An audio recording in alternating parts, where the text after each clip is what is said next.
अच्छा जी, जो हमारा आज का लेक्चर है वो है आउटलाइन मेकिंग के ऊपर। ठीक है, हमने स्टेटमेंट ऑफ टॉपिक बनाना सीखा वन डायमेंशनल में, 2D में और 3D के अंदर। उसके हमने बहुत सारी प्रैक्टिस भी कर ली। आप लोगों ने 20-30 के करीब, हर बंदे ने तकरीबन जो है वो स्टेटमेंट्स ऑफ टॉपिक बनाई, वो चेक भी हो गए। अब जो है वो आप लोगों को काफ़ी हद तक क्लियर होगा कि स्टेटमेंट ऑफ टॉपिक कैसे बनती है। ठीक है, अब जो नेक्स्ट चीज़ होती है आपने करनी है, स्टेटमेंट ऑफ टॉपिक की बेस पे वो आपने आउटलाइन बनानी होती है। ठीक है, आउटलाइन जो होती है वो आपका एसे का एक फ्रेमवर्क होता है। उससे ये नज़र आता है कि आपका एसे जो है वो किस साइड पे जा रहा है, उसके अंदर कौन सी बातें आपने जो है वो दिखानी होती हैं, जो आपके मेन आर्गुमेंट्स होते हैं, पॉइंट्स होते हैं।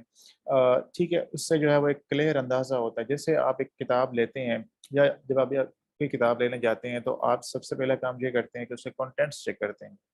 तो कंटेंट्स देखने से आपको पता चलता है कि ये किताब आपके लिए रेलिवेंट है कि नहीं है, आपके जो है वो मिजाज या आपका जो इंटरेस्ट है उसके अकॉर्डिंग है कि नहीं है। इसी तरह आपकी जो आउटलाइन होते हैं उसको कंटेंट्स कह सकते हैं। तो उसको देखकर एग्जामिनर को या पढ़ने वाले को एक आइडिया हो जाता है मुकम्मल तौर पर कि इसके अंदर जो है वो एस्से में क्या चीज़ें डिस्कस होंगी।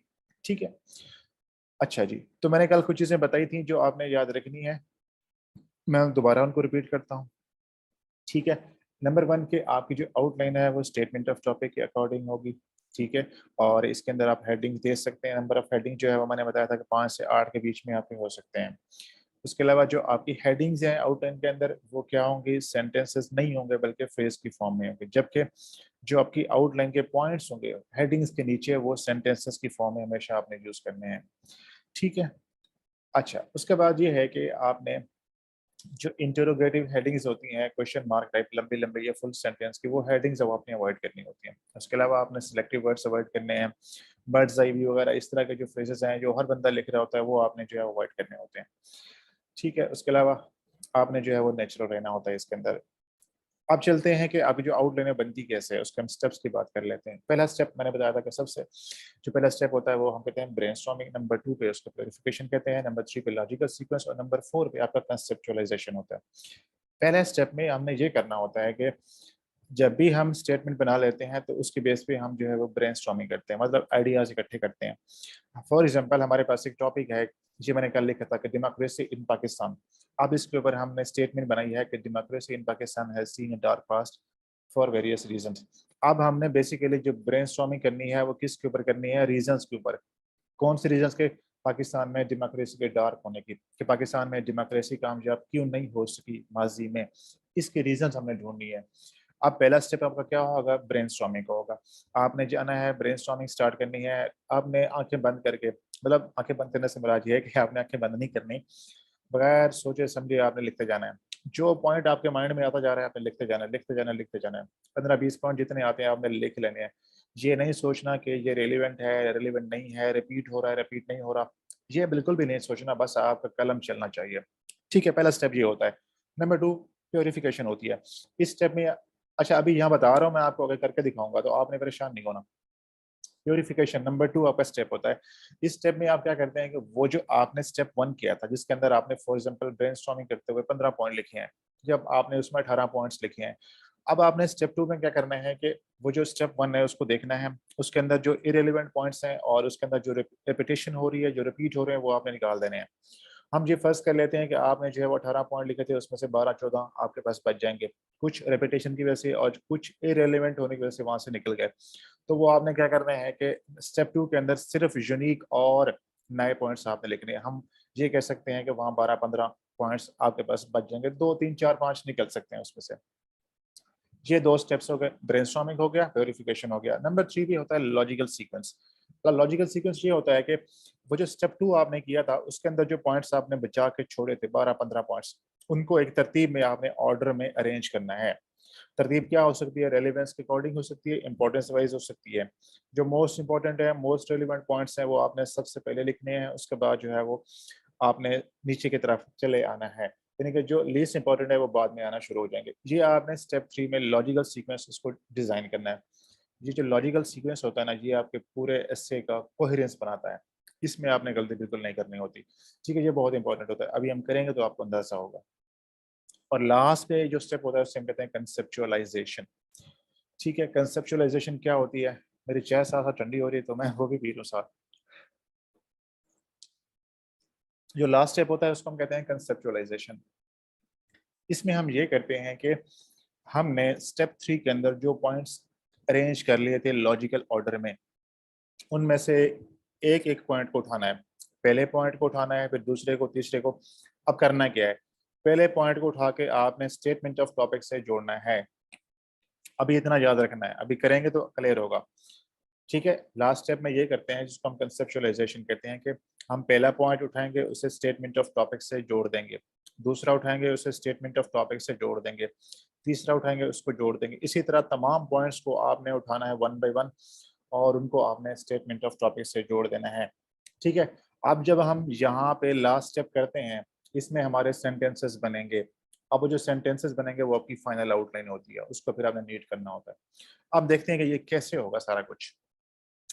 ठीक है, हम ये टॉपिक लेते हैं। हम ये फर्स्ट करते हैं कि हमारे पास जो टॉपिक है वो है डेमोक्रेसी इन पाकिस्तान। उसके ऊपर स्टेटमेंट ऑफ टॉपिक ये बनी हुई है, democracy in Pakistan has seen a dark past for various reasons. अब हमने जो है वो इसके ऊपर क्या करना है, पहला स्टेप ब्रेनस्टॉर्मिंग का है। हमने वो रीजन ढूंढनी है, लिखनी है, जो पाकिस्तान में डेमोक्रेसी के डार्क होने के रिस्पॉन्सिबल है। अब आप लोग मुझे बताएं, सब लोग चैट के अंदर एक एक दो दो रीजंस जो आपको समझ आती हैं कि पाकिस्तान में अभी तक डेमोक्रेसी कामयाब क्यों नहीं हो सकी। चलें, शाबाश। चैट के अंदर आप लोग बताएं, क्या वो फैक्टर्स हैं, कौन से वो रीजंस हैं जिसकी वजह से पाकिस्तान में डेमोक्रेसी जो है, वेरी गुड, बिल्कुल ठीक है, पॉलिटिकल इंस्टेबिलिटी है, लीडरशिप का क्राइसिस है, वीक इंस्टीट्यूशंस हैं। शाबाश शाबाश शाबाश शाबाश। सब लोग बताएं अपने अपने। ठीक है, हाँ जी, बिल्कुल, bad governance, civil military relations का होना। ठीक है, dynastic politics, very good, undemocratic interventions, बिल्कुल, जुडिशियल फ्लॉज, शाबाश शाबाश। हाँ जी, बिल्कुल, करप्शन हो गई, फेडरलिज्म हो गया, वीक पॉलिटिकल पार्टीज हो गई, इलिटरेसी हो गई, वेरी गुड, शाबाश। अब हम चलते हैं इसके अंदर पहले स्टेप में, यहाँ पे हम लिखना शुरू करते हैं। ब्रेनस्टॉर्मिंग कर रहे हैं हम लोग। ठीक है, हम कहते हैं करप्शन है, उसके बाद कहते हैं कि पॉलिटिकल इंस्टेबिलिटी है। ठीक है, उसके बाद कहते हैं कि वीक लीडरशिप है। ये मैं बगैर सोचे समझे लिखे जा रहा हूँ आप लोगों के पॉइंट्स को देखकर। ठीक है, नो अकाउंटेबिलिटी। ठीक है, absence of rule of law. ठीक है, उसके बाद मैं कहता हूँ कि डिले इन कॉन्स्टिट्यूशन मेकिंग। ठीक है, उसके बाद मैं कहता हूँ कि और पॉइंट है हमारे पास, पुअर गवर्नेंस हम कह सकते हैं। ठीक है, और पॉइंट मेरे पास है इलिटरेसी है। ठीक है, इलिटरेसी। उसके बाद मैं कहता हूँ मेरे पास है कि बिल्कुल वीक पॉलिटिकल पार्टीज हैं। ठीक है, उसके बाद मैं कहता हूँ कि जो है वो अनडेमोक्रेटिक, सबसे इंपॉर्टेंट चीज़ तो हमने यहाँ पे लिखी नहीं, अनडेमोक्रेटिक फोर्सेस, मिलिट्री इंटरवेंशंस। ठीक है, उसके बाद एक और पॉइंट लिखते हैं हम कि हम कहते हैं जुडिशियल फ्लॉज। ठीक है, अब ये देखें, बेसिकली ये आपने स्टेप 1 कर लिया है। जा सकते हैं यार, उस पर जाएंगे। अभी जो चीज़ कर रहे हैं उस पर फोकस करें आप, उस पर जाएंगे। आप मेरे साथ चलें, ठीक है ना, आगे ना जाए, मेरे से आगे ना चलें, मुझे सबको चलाना होता है। ठीक है ना, तो आप मेरे साथ चलें। अभी आप जंप करेंगे तो मसला होगा फिर आपको। हाइब्रिड regime, बिल्कुल। अब हमने स्टेप 1 किया है। मैंने कहा था कि स्टेप 1 के अंदर हमने क्या करना है कि स्टेटमेंट ऑफ टॉपिक को लेना है, उसका जो चीज आपको पूछी गई है उसके ऊपर आपने ब्रेनस्टॉर्मिंग करनी है। हमने ब्रेनस्टॉर्मिंग की है किसके ऊपर, पाकिस्तान में डेमोक्रेसी के जो है वो फेल होने की या नाकाम होने की जो रीजंस हैं, उसके पीछे फैक्टर्स हैं, ये डार्क पास्ट के पीछे फैक्टर्स हैं, वो आपने सब में इसी तरह ब्रेनस्टॉर्मिंग करनी है। सोचना, बहुत ज्यादा नहीं सोचना, लिखते जाना है आपने। जो पॉइंट माइंड में आता है आपने लिखते जाना है। 12 15 16 पॉइंट जितने भी आते हैं आपने लिख लेना है बगैर सोचे समझे। स्टेप 1 आपका मुकम्मल हो गया। अब चलते हैं स्टेप 2 के ऊपर।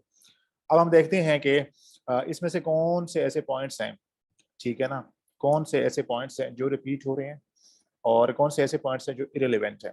ठीक है, हम फॉर कहते हैं कि करप्शन है। ठीक है, ये बिल्कुल यूनिक पॉइंट है। हम कहते हैं पॉलिटिकल इंस्टेबिलिटी यूनिक पॉइंट है। ठीक है, फिर हम कहते हैं कि वीक लीडरशिप जो है वो यूनिक पॉइंट है। ठीक है, फिर हम कहते हैं कि एब्सेंस ऑफ अकाउंटेबिलिटी जो है वो एक न्यू पॉइंट है, आइडिया डिफरेंट है, ठीक है। नो रूल ऑफ लॉ, ठीक है, ये नया पॉइंट है। हम कहते हैं कि डिले इन कॉन्स्टिट्यूशन, ठीक है, ये नया पॉइंट है। फिर हम कहते हैं कि पुअर गवर्नेंस। आपने देखते जाना है कि कोई ऐसा पॉइंट, कोई ऐसा आइडिया जो रिपीट हो रहा हो उसको आपने जो है वो निकाल देना है, कोई इरेलीवेंट हो उसको आपने निकाल देना है। इसके अंदर आपने यही काम करना है, ठीक है। वीक पॉलिटिकल पार्टीज, उसके बाद जो है वो मिलिट्री इंटरवेंशन। हम ये फर्ज करते हैं कि वो जो हमने 12-13 पॉइंट लिखे थे उसमें से हमारे पास 10 पॉइंट बच गए, हम ये फर्ज कर लेते हैं, ठीक है ना। स्टेप 1 में आपने ब्रेनस्टॉर्मिंग करनी है, स्टेप 2 के अंदर आपने प्योरिफिकेशन करनी है। प्योरिफिकेशन में क्या करना होता है, आपने इरेलीवेंट और लेस इंपॉर्टेंट पॉइंट्स या रेपिटेशन को अवॉइड करना होता है आपने, ठीक है। उन पॉइंट्स को निकालने के बाद आपने 2-3 पॉइंट्स हो सकता है कम हो जाए, कोई इशू नहीं है उसका। जब ये मुकम्मल हो जाएगा तो आपने जाना है स्टेप 3 के ऊपर। अब जो स्टेप 3 होता है वो क्या होता है, कोई मुझे बताएगा कि इसमें क्या करते हैं हम, लॉजिकल सीक्वेंस में क्या करते हैं? Anybody please let me know कि स्टेप 3 के अंदर क्या करना होता है। Coherence, very good. क्रोनोलॉजी नहीं, इसको कहते हैं लॉजिकल ऑर्डर होता है, लॉजिकल ऑर्डर। हाँ जी, तरतीब देनी होती है लॉजिकल ऑर्डर में, इसे लॉजिकल सीक्वेंस भी कहते हैं, लॉजिकल ऑर्डर भी कहते हैं। अब इसमें हमने ये करना होता है कि जो मोस्ट इंपॉर्टेंट और मोस्ट रेलिवेंट पॉइंट्स हैं उनको उठा के पहले लिखना है, फिर दूसरा इंपॉर्टेंट, मोस्ट इंपॉर्टेंट, फिर तीसरा, चौथा, पांचवा, इसी तरह फिर हमने लीस्ट इंपॉर्टेंट की तरफ जाना है। अब ये जो लॉजिकल ऑर्डर है ये हर बंदे का अलग से हो सकता है, याद रखना है।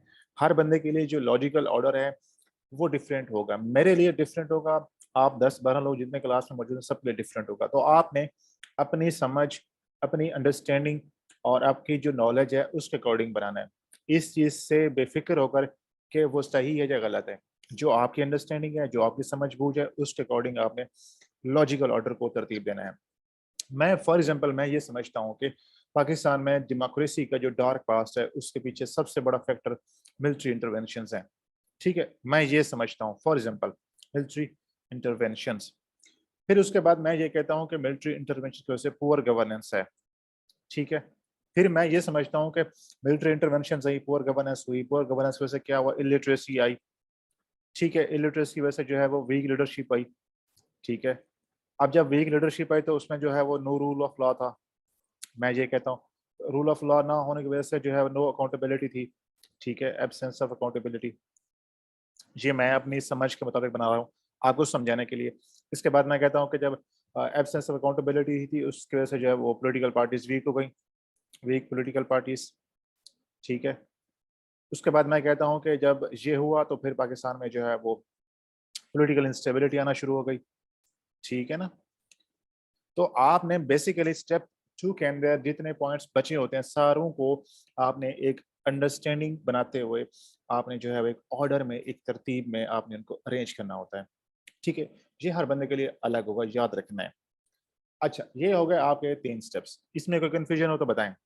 लास्ट स्टेप थोड़ा सा मुश्किल है, उसको समझने में टाइम लगता है, तो इसलिए मैं उस पर जो है वो अच्छी तरह फोकस करूंगा। अब पहले तीन पॉइंट्स में अगर किसी को कोई कंफ्यूजन हो तो पूछ लें आप लोग।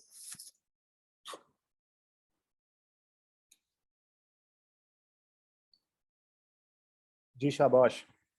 किसी का कोई सवाल हो, कोई कन्फ्यूजन हो स्टेप 1, 2 और 3 के हवाले से तो आप पूछ सकते हैं। क्लियर है, ओके। अच्छा जी, आप मुझे बताएंगे कोई लास्ट स्टेप में क्या करना होता है हमने, लास्ट स्टेप में क्या करना होता है हमने, मुझे बताएं शाबाश। फाइनलाइजिंग पॉइंट टू फ्रेज, नहीं, याद करो, याद करो शाबाश। क्या कहा था मैंने कि हमने स्टेप 3 के अंदर relate to the topic, very good Nita, बिल्कुल ठीक है, ठीक है। कि हमने, वेरी गुड इजाज शाबाश, हमने स्टेप 3 के अंदर जितने पॉइंट्स होते हैं one by one her point को उठाना है और उनको अपनी स्टेटमेंट ऑफ टॉपिक से जोड़ना होता है, ठीक है।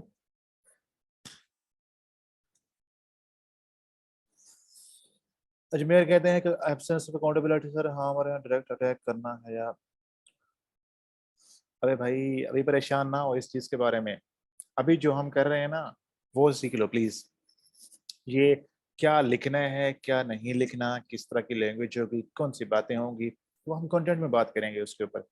अगर मैं आपको ये बताना शुरू कर दूं कि आपने ये लिखना है, ये नहीं लिखना, तो आप बिल्कुल बैठ जाओगे, कुछ भी नहीं कर पाओगे आप। तो मेरा काम अभी आपको ये है कि मैं आपको ऐसे सिखाऊं अभी आपको, वो बाद में हम डिसाइड कर लेंगे कि उसमें से उस एस्से में लिखना क्या है, क्या नहीं लिखना उसके अंदर, पहले वो सीख लें हम।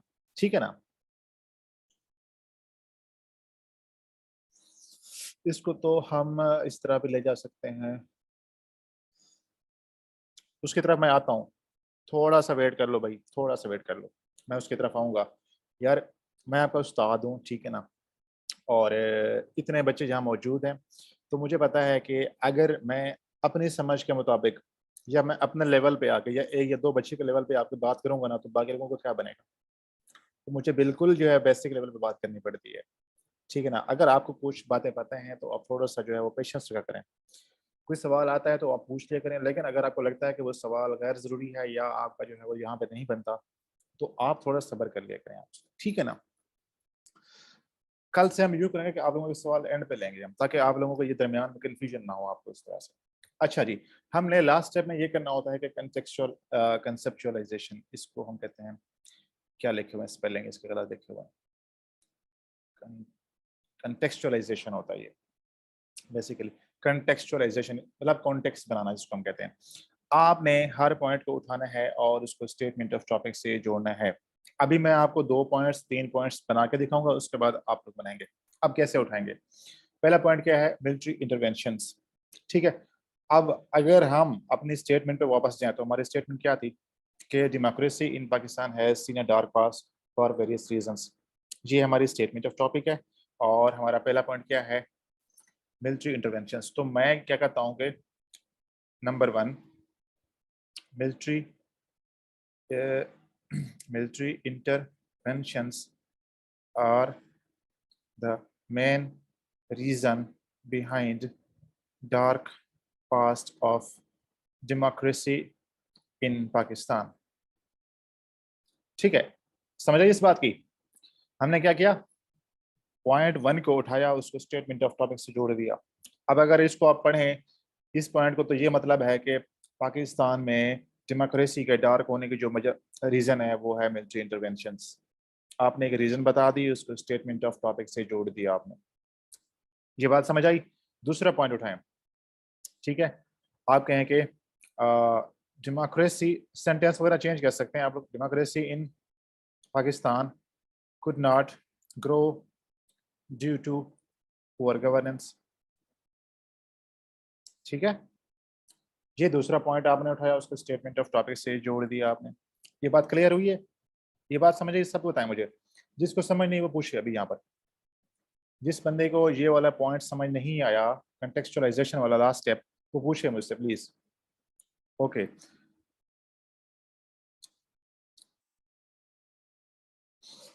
अब आप लोगों ने काम करना है, मैं देखूंगा और आप काम करेंगे। अब आपने स्टेप 3 में जो सॉरी स्टेप 3 के अंदर जो तीसरा पॉइंट है इलिटरेसी का, इसको उठाना है, स्टेटमेंट ऑफ टॉपिक से जोड़ना है और सेंटेंस बनाए। चलें, शाबाश, सब लोग बनाए अपना अपना सेंटेंस है। अब मुझे अंदाजा होगा किसको कितनी समझ आई है।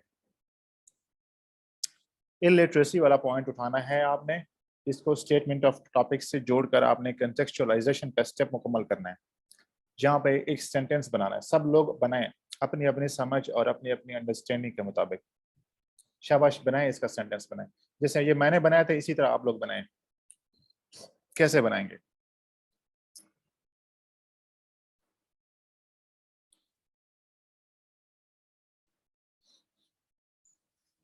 चलें जी, शाबाश। ये स्टेटमेंट ऑफ टॉपिक है आपकी, democracy in Pakistan has seen a dark past for various reasons.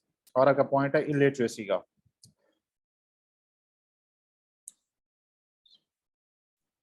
शाबाश, शाबाश बनाएं। शाबाश, वेरी गुड, शाबाश बनाएं, शाबाश बनाएं, सब लोग बनाएं अपने अपने points.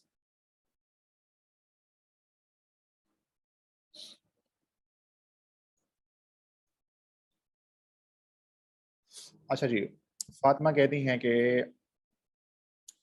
Illiteracy is one of the reasons of weak democracy. Very good, बिल्कुल एक्सीलेंट फातिमा, बिल्कुल ठीक है, शाबाश। हारिस कहते हैं कि illiteracy is an impediment to the progress of democracy. Haris ये सेंटेंस नहीं है, इसको आप यूं बनाएंगे कि illiteracy has remained an impediment या hurdle in the progress of democracy. ठीक है, सेंटेंस बनाना, मुकम्मल फिक्रा जिसको पढ़ के मैसेज मुकम्मल हो, ठीक है ना। उसके अंदर वर्ब यूज करना है, हेल्पिंग वर्ब यूज करना है, मेन वर्ब यूज करना है आपने। अजमेर कहते हैं illiteracy has weakened the roots of democracy in Pakistan. Okay, full stop लगाएं इसके ऊपर, एंड पे, शाबाश। अमानुल्लाह कहते हैं कि mass illiteracy is another reason behind poor democratic performance. Very good, excellent Amanullah, शाबाश शाबाश। यासिर कहते हैं कि illiteracy is an ingredient that made democracy bleak in Pakistan. ठीक है ठीक है, थोड़ा आसान लैंग्वेज में बात करें।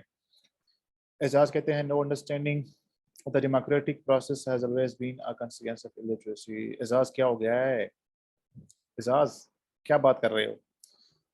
थोड़ा आप सोच समझ के बात करें कि इसमें आपने ये बताना है कि इलिटरेसी जो है वो डेमोक्रेसी के फेल होने के रीजन है, एक उसके पीछे फैक्टर है, ना कि उसका कॉन्सिक्वेंस है। ये कॉन्सिक्वेंस का और रीजन का डिफरेंस पता होना चाहिए ना। कॉन्सिक्वेंस का मतलब होता है कि उसका इफेक्ट, उसका आउटकम, उसका इम्प्लीकेशंस, और जो उसका रीजन होती है उसके पीछे वजह, वो हम वजूहात डिस्कस कर रहे हैं उसकी। ठीक है, इरफान कहते हैं illiteracy is a dominant factor to the existence of democracy. Irfan इसको बेहतर करें कि illiteracy is a dominant factor behind the dark past या behind weak democracy in Pakistan. ठीक है, इस तरह से आपने करना है बात। कासिम कहते हैं सर आपने कहा था ना कि ये वाले पॉइंट्स सेंटेंसेस में बनेंगे, हेडिंग्स मैंने कहा था फ्रेज में होती हैं। ठीक है ना, याद रखना ख्याल से। अभी हम हेडिंग्स पे नहीं गए, वो हम करेंगे अभी। आपको मैं लास्ट स्टेप करवा रहा हूँ, ये आपका, ये तकरीबन आपकी आउटलाइन बन रही है बस।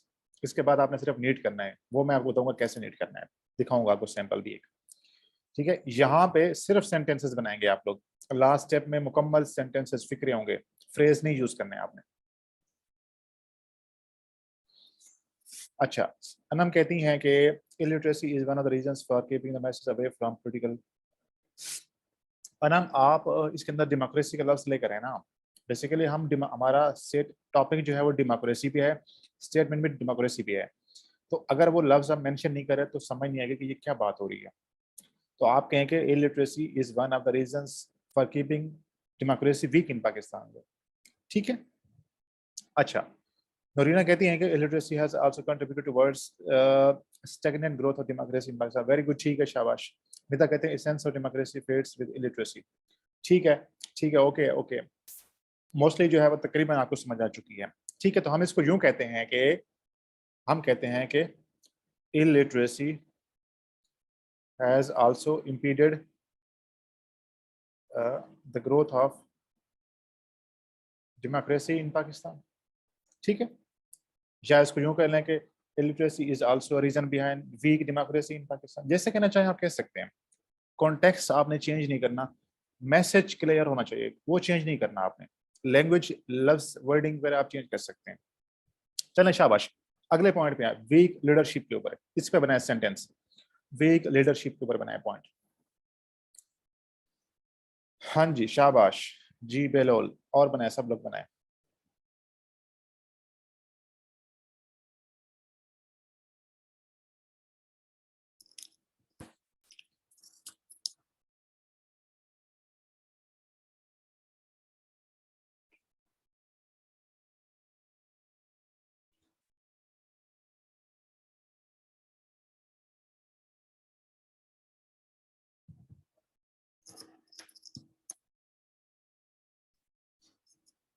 शाबाश शाबाश, बनाए, सब लोग बनाए अपने अपने स्टेटमेंट, सेंटेंसेस बनाए इसके कंटेक्चुअलाइजेशन वाले। शाबाश।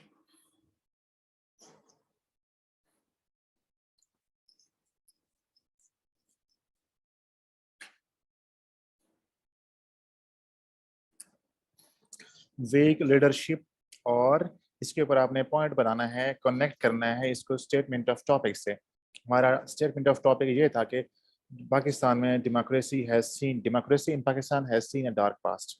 उसके ऊपर हमने ब्रेनस्टॉर्मिंग की, प्योरिफिकेशन की, लॉजिकल सीक्वेंस बनाया। अब हम लास्ट स्टेप मुकम्मल कर रहे हैं जिसको हम कहते हैं कंटेक्चुअलाइजेशन। अच्छा जी, बहलोल कहते हैं कि weak leadership has obstructed the growth of democracy। Very good, बिल्कुल ठीक है, शाबाश।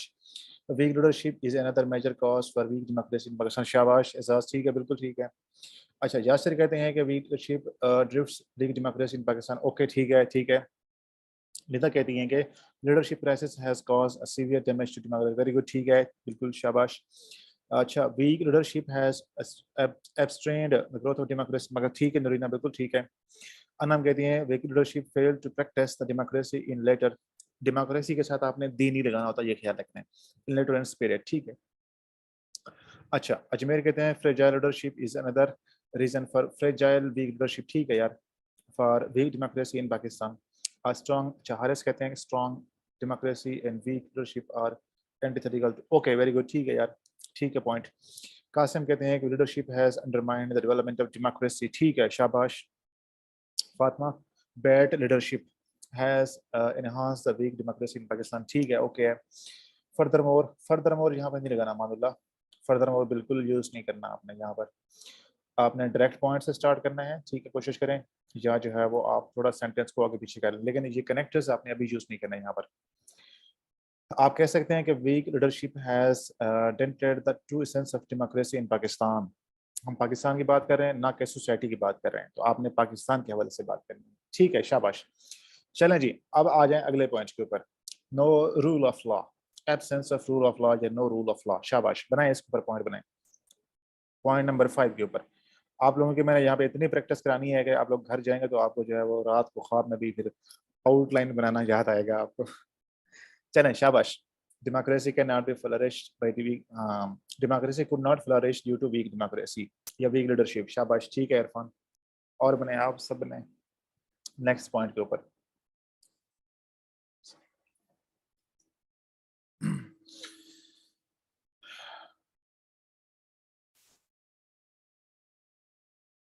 शाबाश शाबाश जवानों, स्टार्ट हो जाओ।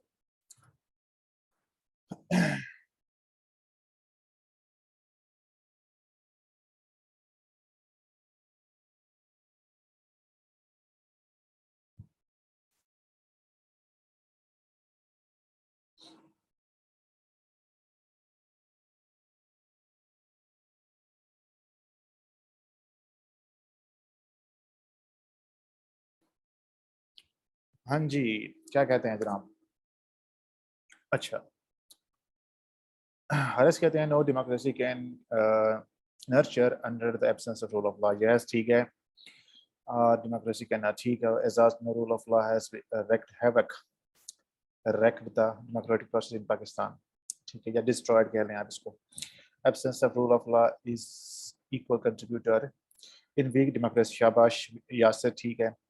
Amanullah, absence of rule of law has further undermined democratic system। Very good, Amanullah, शाबाश, बिल्कुल ठीक। अजमेर कहते हैं rule of law has played a role in weakening the basic essence of democracy। ठीक है, ठीक है, शाबाश। अनम कहती हैं absence of rule of law has downgraded if the growth of democracy। Anam इसको यूं कहें आप, has downgraded the growth of democracy। अच्छा, सुहेल कहते हैं the foundation of democracy is based on the efficient rule of law. Okay, आप इसको सुहेल यूं कर लेना कि the absence of rule of law या no rule of law has also derailed या has also weakened democracy in Pakistan.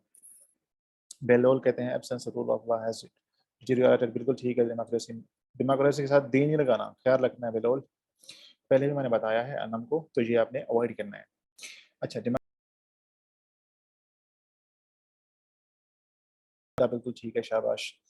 नोरीना कहती है lack of rule of law has deteriorated, बिल्कुल, growth of democracy in Pakistan. Fatima कहती हैं lack of rule of law has bred, breed के साथ bread आएगा, ठीक है ना, ब्रेड होता है ineffectual democracy in Pakistan. Okay, शाबाश। आई होप कि अब सबको जो है वो समझ आ गई है ई के पॉइंट्स कैसे बनाने होते हैं। कोई एक बंदा, कोई ऐसा बंदा, कोई ऐसा स्टूडेंट जिसको ये समझ ना आ, ठीक है, हाँ जी, कोई एक बंदा, कोई क्लास के अंदर जितने लोग मौजूद हैं, आप 13-14, कोई एक बंदा ये बता दे कि उसको ये स्टेप की समझ नहीं आई। क्योंकि अगर आपको ये स्टेप समझ नहीं आया तो आपकी आउटलाइन आपको समझ नहीं आई, यही आपकी आउटलाइन है। अब इसके अंदर हमने कोई नया काम नहीं करना, बस इसी को उठाना है और एक पेपर के ऊपर लिखना है आपने, ठीक है। अब चलते हैं कि आउटलाइन कैसे बनानी है। अच्छा जी, मैं आपको दिखाता हूँ एक से, बल्कि मैं आपको करके दिखाता हूँ जो है।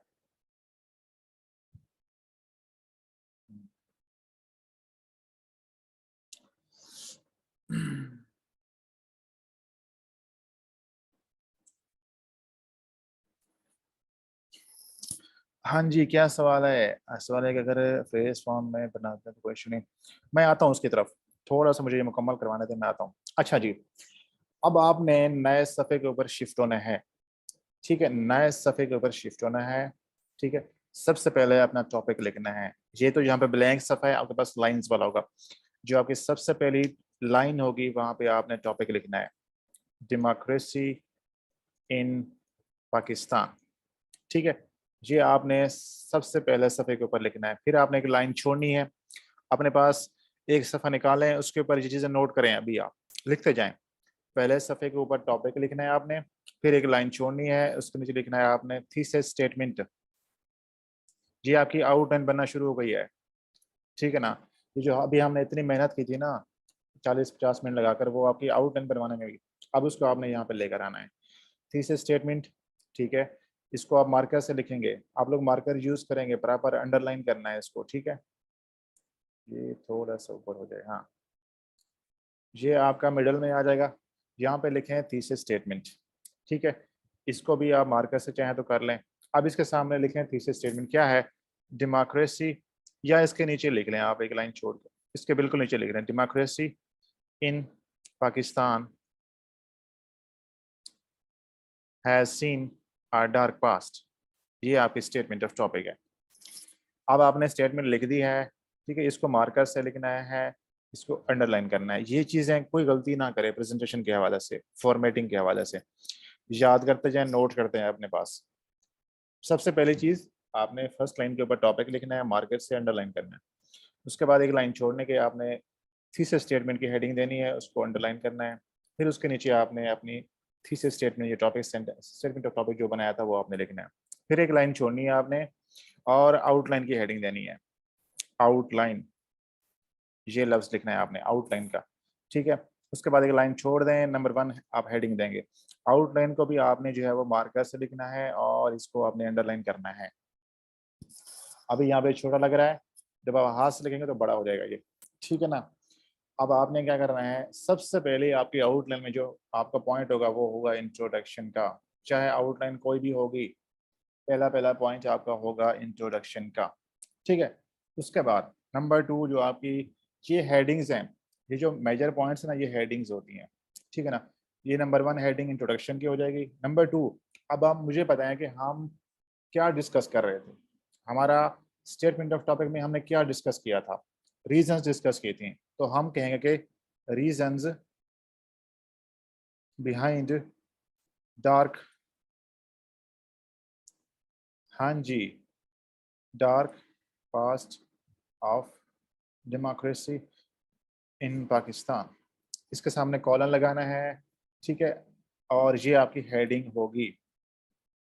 इन दोनों को आपने जो है वो मार्कर से लिखना है या पॉइंटर से, और इनको आपने अंडरलाइन करना है। इसको मार्कर से लिख दें तो बेहतर है। ये आपकी हेडिंग है। ये जो लड़का एक पूछ रहा था, कौन पूछ रहा था मुझे याद नहीं है, कि आप फ्रेज यूज करते हैं या सेंटेंस। मैंने कहा था कि हेडिंग्स जो है आपकी फ्रेज की फॉर्म में होगी। ये आपकी हेडिंग है नंबर 2 पे जो लिखी हुई है, ये फ्रेज है, सेंटेंस नहीं है। आउटलाइन हेडिंग के बाद भी लाइन छोड़ देनी है। हाँ जी, आउटलाइन का जो आपने ये हेडिंग देनी है, उसके बाद ये लाइन छोड़ देनी है आपने। मैं आपको एक हाथ से लिखी हुई असाइनमेंट भी दिखाऊंगा अभी, लेकिन अभी ये समझ लें आप लोग। अच्छा, अब आपने ये जो हेडिंग दे दी है, इसके नीचे आपने नंबरिंग करनी है 2.1। ठीक है ना? ये आपने इसको आपने हाईलाइट नहीं करना, ना तो अंडरलाइन करना है, ना हाईलाइट करना है, ना आपने बोल्ड करना है। नॉर्मल जैसे आपने ये वाला लफ्ज लिखे थे ना, जिस पेन के साथ, उसी पेन के साथ आपने ये लिखने हैं। अब आप मुझे बताएं कि पहला पॉइंट क्या था आपकी आउटलाइन में।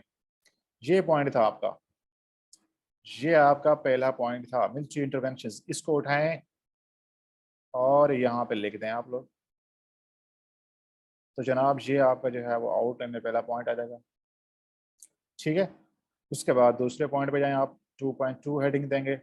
अब आप जाएं दोबारा अपनी आउटलाइन में, दूसरा पॉइंट आपने ये जो बनाया था इसको उठाएं आप, ठीक है। तो यहाँ पे उसके लिख दें।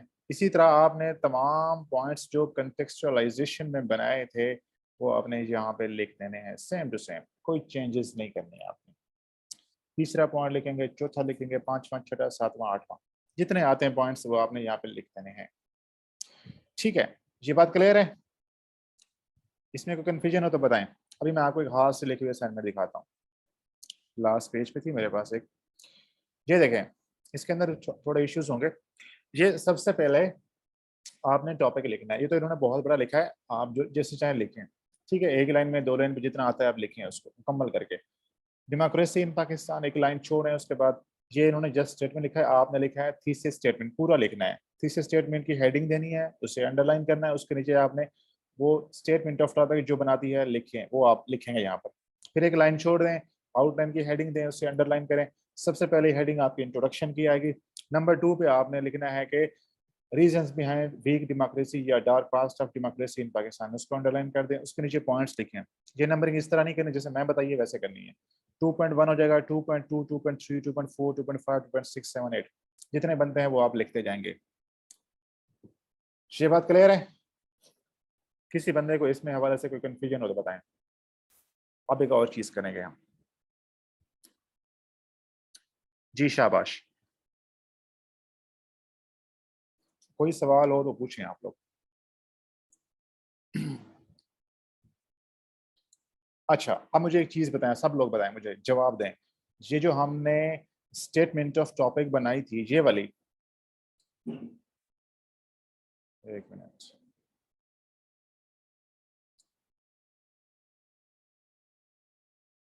ये जो हमने स्टेटमेंट ऑफ टॉपिक बनाई थी, ये वाली, कोई मुझे बताए कि ये 1 डायमेंशनल है, 2 डायमेंशनल है या 3 डायमेंशनल है? आप सब मुझे बताएं। शाबाश, हाँ जी, जी बताएं।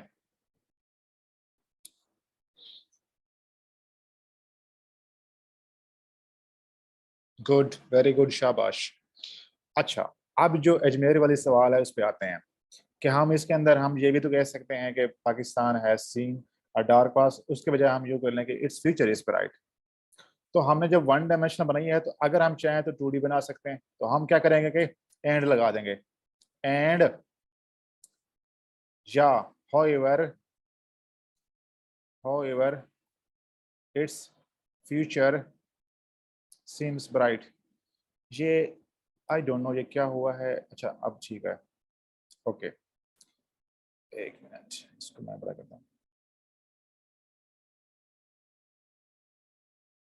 हाँ जी, ठीक है, however its future seems bright, हमने ये ऐड कर दिया, तो अब ये क्या बन जाएगी, 2D में बन जाएगी, ठीक है। अब यहाँ पे लॉजिक समझनी, बात समझनी, जो इंपॉर्टेंट पॉइंट आपको समझाने की कोशिश करने लगा हूँ वो ये है कि पहले हमने ब्रेनस्टॉर्मिंग की थी किस चीज के ऊपर, रीजंस के ऊपर, डार्क पास्ट की। अब हमने एक और चीज ऐड कर दी है, ब्राइट फ्यूचर, उसके फैक्टर्स, क्यों ब्राइट फ्यूचर है उसके भी हमें रीजन देनी है। तो अब हमने अगेन ब्रेनस्टॉर्मिंग करनी है, ब्रेनस्टॉर्मिंग अगेन करनी है कि पाकिस्तान में अगर हम ये कहते हैं कि उसका फ्यूचर जो है डेमोक्रेसी का रोशन है, मुस्तकबिल उसका बेहतर है, तो क्यों बेहतर है। तो अब आप मुझे बताएं चैट के अंदर सब लोग, वो कौन से फैक्टर्स हैं जिसकी वजह से आपको लगता है कि पाकिस्तान में डेमोक्रेसी का फ्यूचर बेहतर होगा।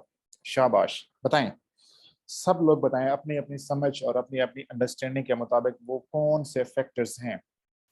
वेरी गुड, शाबाश। 18th अमेंडमेंट है, लेकिन चलो ठीक है, continuation of democratic process, very good, शाबाश। अकाउंटेबिलिटी है, शाबाश, बिल्कुल ठीक।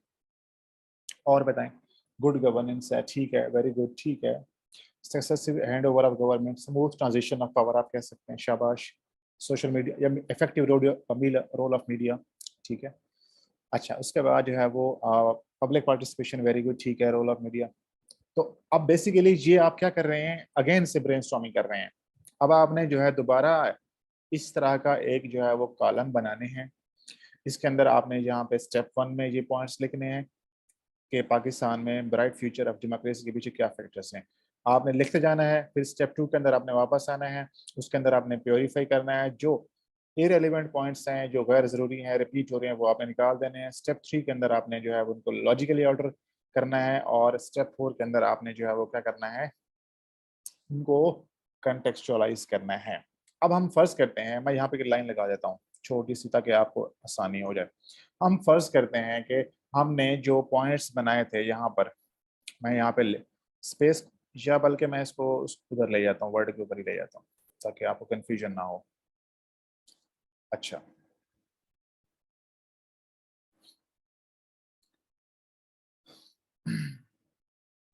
हम यहाँ पे बनाते हैं एक टेबल। ठीक है, हम यहाँ पे एक टेबल बना लेते हैं। अच्छा,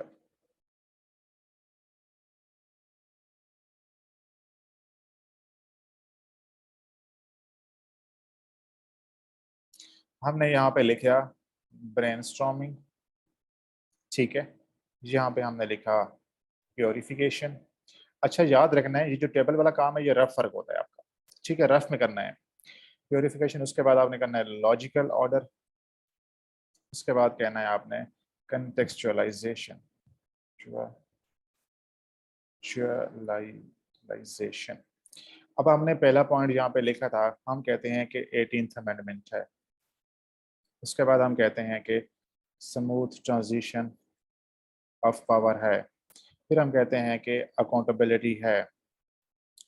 ठीक है, फिर हम कहते हैं कि इसमें गुड गवर्नेंस है, कि ये वो फैक्टर्स हैं जिसकी वजह से पाकिस्तान में डेमोक्रेसी का मुस्तकबिल बेहतर होगा। ठीक है, ये आप लिखते जाएंगे। इसी तरह फिर आपने प्योरिफिकेशन करनी है उनकी, उनको जो है वो आपने क्या करना है, निकालने हैं इरेलीवेंट और वो। फिर उसके बाद आपने लॉजिकल ऑर्डर अरेंज करना है, और लास्ट पे आपने क्या करना है, कंटेक्चुअलाइजेशन करनी है। ठीक है, अब हम कहते हैं कि फॉर एग्जाम्पल 18th अमेंडमेंट पहला पॉइंट है। मैं आपको सेंटेंस बनाने की कोशिश करके दिखा रहा हूँ कि कैसे बनाने हैं इस पॉइंट में। ठीक है, अब आप मुझे बताएं कि ये हम क्या लिख रहे थे, ये क्या चीजें लिख रहे हैं, बताएं, शाबाश सब लोग बताएं। ये जो पॉइंट्स हम लिख रहे हैं ये किस से रिलेवेंट है, किस चीज से रिलेवेंट ये पॉइंट्स हैं, शाबाश बताएं। ये पॉइंट्स किस चीज से रिलेवेंट है, रीजंस, किस चीज के रीजंस, फ्यूचर की। वेरी गुड, शाबाश। तो हम कहते हैं कि पहला पॉइंट बन जाएगा future of democracy in Pakistan is bright due to the 18th amendment। ठीक है, ये पहला पॉइंट आपका बनेगा। दूसरा पॉइंट क्या बनेगा आपका, हम कहते हैं स्मूथ ट्रांजिशन पावर, जिसको हम कहेंगे स्मूथ ट्रांजिशन। इसका यह मतलब होता है स्मूथ ट्रांजिशन पावर कि एक गवर्नमेंट के बाद दूसरी डेमोक्रेटिक गवर्नमेंट आ गई है। Smooth transition of power shows अब, ठीक है, better future of democracy in Pakistan. ठीक है, जी आपने दूसरा पॉइंट, इसी तरह आपने तमाम पॉइंट्स को उठाना है और अपनी स्टेटमेंट ऑफ टॉपिक दूसरा जो आपका आइडिया है उससे कनेक्ट करना है। अब आप मुझे बताएं, गुड गवर्नेंस या अकाउंटेबिलिटी है, बल्कि आप लोग बनाएगा दिखाएं कि कैसे बनाएंगे। शाबाश, जल्दी से बनाएं। अकाउंटेबिलिटी को आपने जो है वो अपनी ये जो आपका स्टेटमेंट ऑफ टॉपिक का दूसरा हिस्सा, इसे जोड़ के बनाएं। इट्स फ्यूचर सीम्स ब्राइट, इसके ऊपर हम बात कर रहे हैं, तो आप मुझे जो है वो बना के दिखाएं। शाबाश, इसको कैसे कनेक्ट करेंगे, कैसे लिखेंगे इसको, शाबाश शाबाश, वेरी गुड। ठीक है, याद करें कि accountability shows bright future of democracy in Pakistan, bright future in Pakistan. अब डेमोक्रेसी के लफ्ज भी ऐड करें Yasir. Nida, having fair accountability can improve democracy.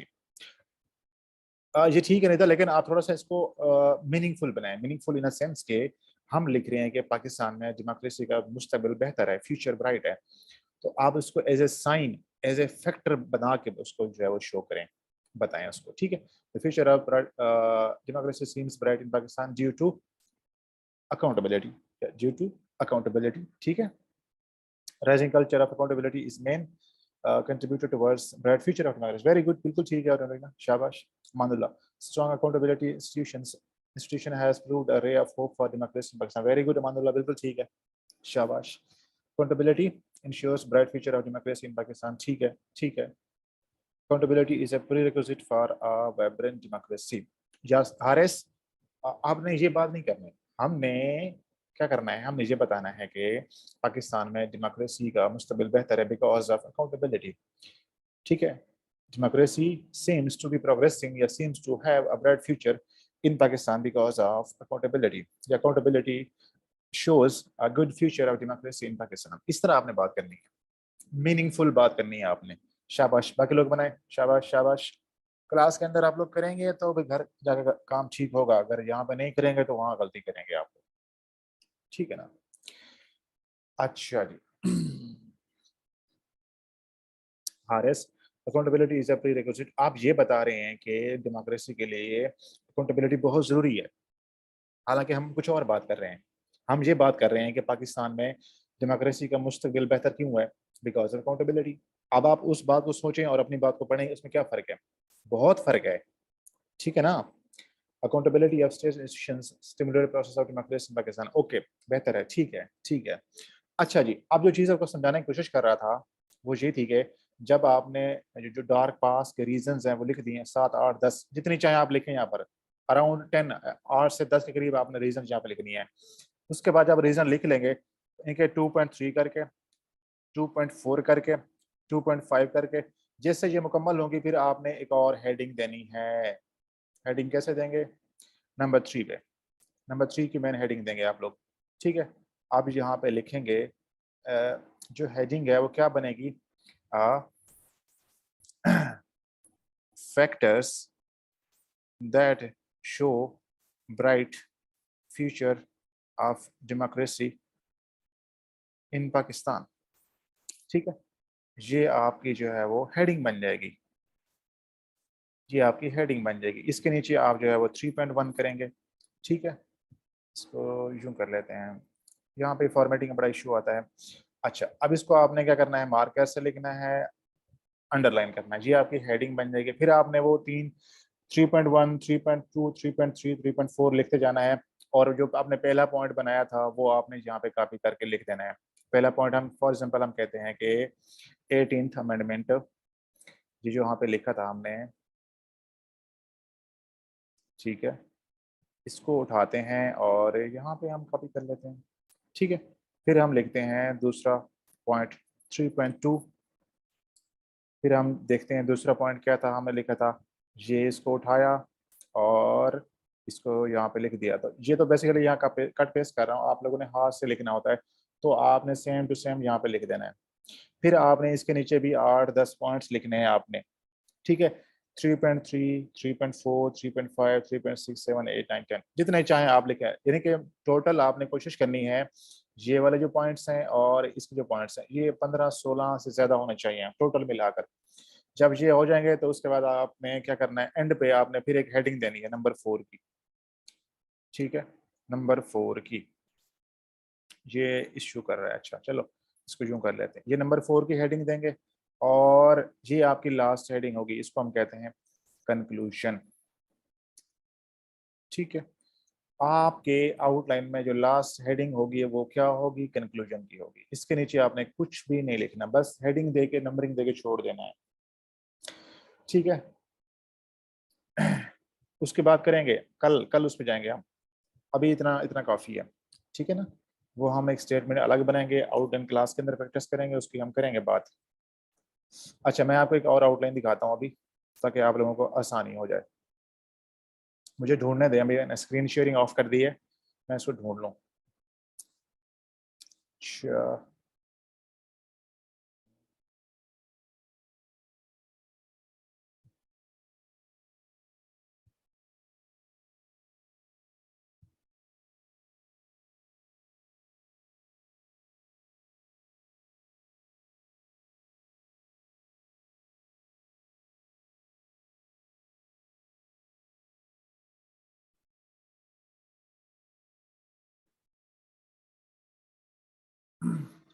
किसी को कोई सवाल वगैरह है, कोई कंफ्यूजन है तो पूछ लें आप लोग।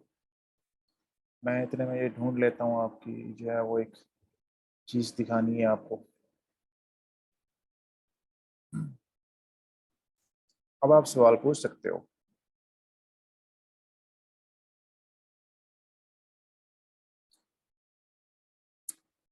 अच्छा चलो ये बताएं कि मज़ा किसको नहीं आ रहा। कोई ऐसा बंदा जो क्लास में बोर होता हो, मुझे वो बता दे। जो बोर होता हो क्लास में, लगता हो कि क्लास बोरिंग होती है, खुल के बताएं। आप लोग फ्रेंकली बता सकते हैं।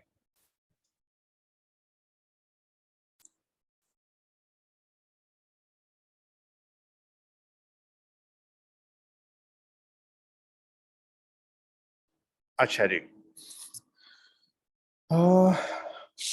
Future of democracy seems bright. अच्छा जी, कहते हैं कि अमानुल्लाह सर हम फाइनल ऐसे की आउटलाइन सीख रहे हैं। हाँ जी बिल्कुल अमानुल्लाह, शाबाश। हम अभी डिस्क्रिप्टिव ऐसे कर रहे हैं। हम डिस्क्रिप्टिव ऐसे मुकम्मल करेंगे, उसके बाद हम जो है वो आर्गुमेंटेटिव ऐसे पे आएंगे। थोड़ा सा फर्क होता है आउटलाइन में, स्टेटमेंट में और पैराग्राफ में। जब आपको एक बार डिस्क्रिप्टिव ऐसे लिखना आ जाएगा तो उसके बाद आर्गुमेंटेटिव का फर्क समझना और उसको हैंडल करना बहुत आसान हो जाएगा। सर जी मैंने हेडिंग के नंबरिंग में ऐसे ही नंबर्स देने हैं या रोमन्स, इस तरह कर लें तो बेहतर है। रोमन से बेहतर है ये वाली कर लें आप लोग, ठीक है ना। अंडरलाइन, हाँ यार अंडरलाइन कर लें। अच्छी लगती है, प्रेजेंटेशन अच्छी लगती है। मेरा नेट का इशू हो गया था तो सुबह। और ओके, ये आपको रिकॉर्डिंग मिल जाएगी, नो वरीज, ठीक है ना। हम इसको रिकॉर्डिंग कर रहे हैं तो ये इंशाल्लाह आपको रिकॉर्डिंग मिल जाएगी। अच्छा जी। इस पे आते हैं, इस पे आते हैं। आपका सवाल ये लेता हूँ मैं, और मैं आपको ये समझा दूँ। अच्छा मैं दोबारा स्क्रीन शेयर करता हूँ। ये देखें, ये आपके सामने एक आउटलाइन बनी हुई है, ठीक है। ये आपने डेमोक्रेसी इन पाकिस्तान टॉपिक लिखा, उसके बाद थीसिस स्टेटमेंट की यहाँ पे लिखे वो आपने लिख दी, उसके बाद आपने आउटलाइन की heading the, introduction, reasons behind dark past of democracy. ये पॉइंट आपने यहाँ पे नंबरिंग इस तरह की गई है, ये आपने डॉट्स नहीं लगाने। इसको नंबर 1 करेंगे, इसको नंबर 2 करेंगे, यहाँ पे 2.1, 2.2, 2.3, 2.4, 2.5 एंड सो ऑन करते जाएंगे। उसके बाद जब ये खत्म हो जाएंगी तो अब आप जो है क्या कर सकते हैं, नेक्स्ट हेडिंग पे आएंगे कि factors that show bright future of democracy. वो आप उसकी नंबर 3 हेडिंग देंगे, नंबर 3, उसके पीछे 3.1, 3.2, 3.3 लिखते जाएंगे। जब ये खत्म हो जाएंगे तो एंड के ऊपर आपने नंबर 4 हेडिंग देकर कंक्लूजन लिखना है। ये बात क्लियर है। ये आपको डॉक्यूमेंट मिलेगा आज के लिए, आपको ये भी मिलेगा, कुछ एक और फाइल भी मिलेगी। इसको देखकर आप लोग जो है वो अपनी इसी टॉपिक के ऊपर ही आपकी असाइनमेंट होगी, ठीक है। आपको कोई सवाल हो तो आप पूछें। सवाल आप लोग सेंड करें, मैं पानी पी लूँ, फिर मैं आपके सवालों का जवाब देता हूँ।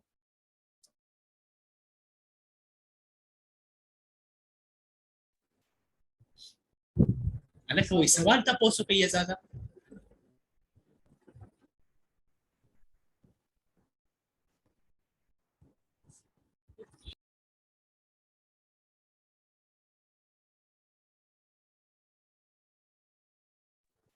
Excuse me, sir.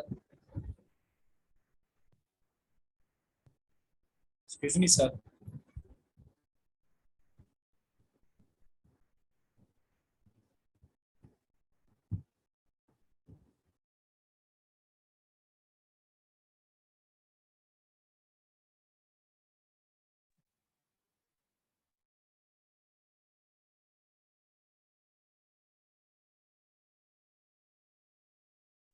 हाँ जी जनाब।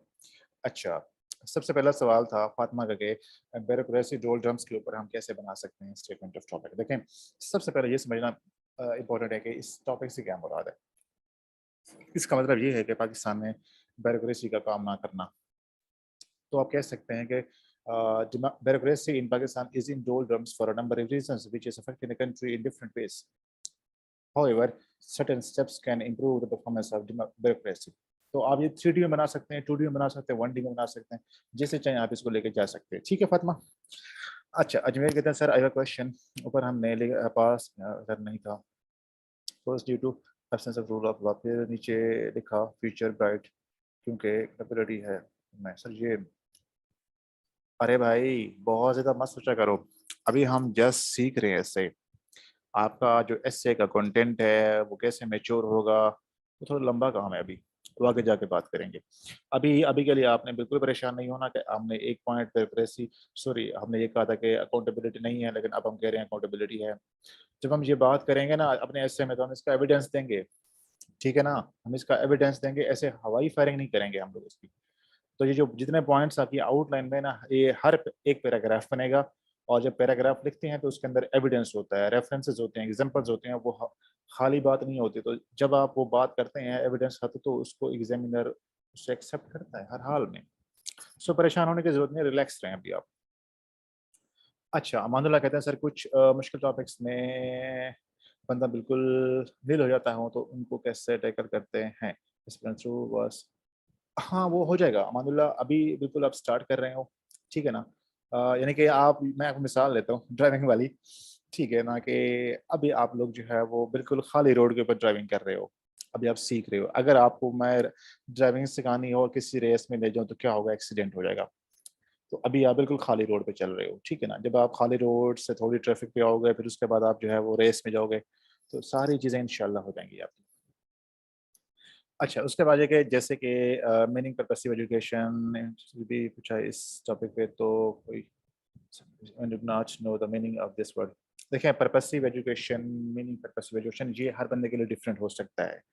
मैंने कल भी ये बात की थी कि एक टॉपिक को अगर 10 बंदे पास कर रहे हैं, 10 ऐसे उसके ऊपर, हो सकता है हर एक की स्टेटमेंट डिफरेंट हो दूसरे से, और बहुत रेयर होता है किसी की स्टेटमेंट दूसरे से मैच कर जाए, दूसरे का ऐसा ऐसे उससे मैच कर जाए। तो हर बंदा अपनी ही जो है वो अंडरस्टैंडिंग के मुताबिक लेके चलता है। आपकी अंडरस्टैंडिंग ठीक हो सकती है, दूसरे की भी ठीक हो, तीसरे की भी ठीक हो सकती है, बट जो चीज़ मैटर करती है वो ये कि उसके ऊपर आपने जो स्टेटमेंट बनाई है उसको किस हद तक आपने डिफरेंट किया अपने ऐसे में, और उससे रिलेवेंट आपने क्या आर्गूमेंट्स दिए थे, ठीक है। अच्छा, रेमेडीज करवाएंगे आपको, कल करवाएंगे आपको, कल आपको मुकम्मल आउटलाइन करवाएंगे इंशाल्लाह, ठीक है। तो अभी के लिए इतना ही। अच्छा जी, अब आप सुन लें कि जो आपकी असाइनमेंट होगी, समझ लें उसको। कल आपने इसी टॉपिक के ऊपर ही असाइनमेंट करनी है, democracy in Pakistan, 2 dimensional statement of topic आपको बनाई मिलेगी, मैं भी सेंड करूंगा। ये वाला ऐसे आपके पास आएगा, एक और फाइल आएगी, इसमें से जो पॉइंट्स है वो उठाना चाहें उठा सकते हैं, खुद से जो है वो ऐड करना चाहें कर सकते हैं। तो आपने क्या करना है, आउटलाइन बनानी है, जैसे मैंने आपको समझाया है, रफ वर्क करना है, टेबल बना के प्रॉपर स्टेप्स फॉलो करके आपने जो है वो ब्रेनस्टॉर्मिंग, प्योरिफिकेशन, लॉजिकल सीक्वेंस, कंटेक्चुअलाइजेशन, उसके बाद आपने नीट करनी है आउटलाइन को, आपने नाम के साथ आप लोगों ने सबमिट करानी है। क्लियर है ये बात?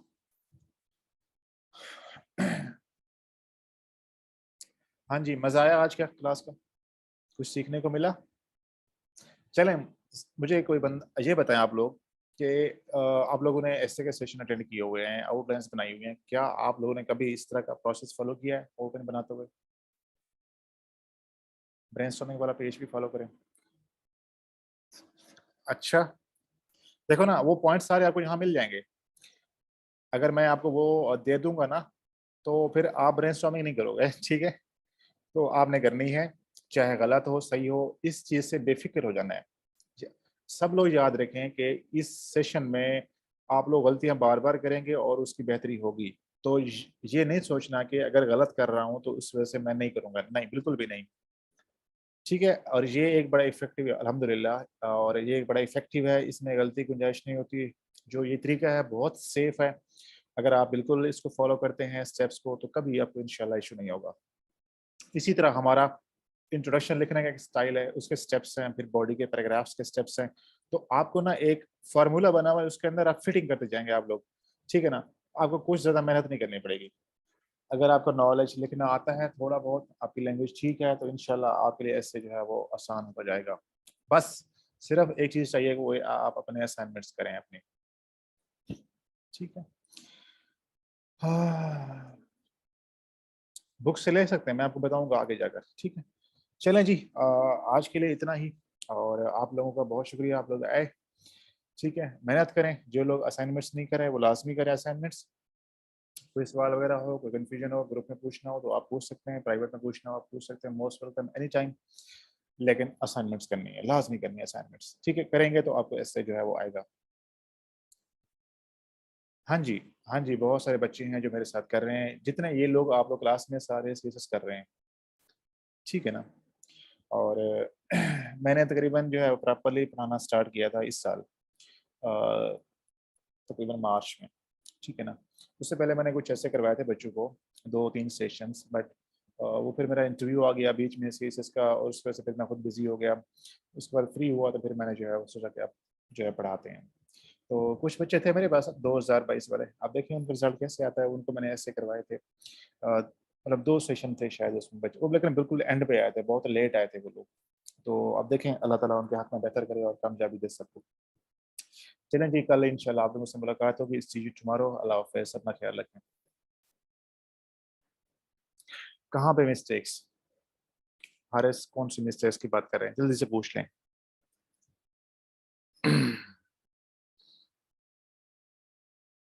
अटेम्प्ट में यार शुरू में जो है ना वो इशू क्या था कि जो मेरा पेपर अटेम्प्टिंग थी उसमें मसाइल थे, ठीक है ना। पेपर अटेम्प्टिंग उसके वजह से मसाइल थे, कंटेंट जो नॉलेज होता है उसके वजह से मसाइल थे कि मेरा नॉलेज बड़ा सुपरफिशियल था। फिर मैंने जो है वो उससे हट के बुक्स पढ़ना स्टार्ट किया, अपने नॉलेज को बेहतर किया, पेपर अटेम्प्टिंग को बेहतर किया, जिससे नंबर आते हैं। अगर आपको ये पता हो कि नंबर कैसे आते हैं तो आप बगैर तैयारी के भी पास कर सकते हैं, ठीक है ना। इंशाल्लाह इस पे हम डिस्कशन में बात करेंगे डिटेल में किसी क्लास के अंदर किसी दिन। तो आप लोगों से मैं जो है वो सारा एक्सपीरियंस, टिप्स वगैरह कैसे नंबर आते हैं बाकी पेपर्स के अंदर एस के अलावा आप लोग किस तरह जो है वो चल सकते हैं, इंशाल्लाह आपसे ज़रूर शेयर करेंगे। ठीक है, बहुत शुक्रिया, अल्लाह हाफिज़, अपना ख्याल रखें।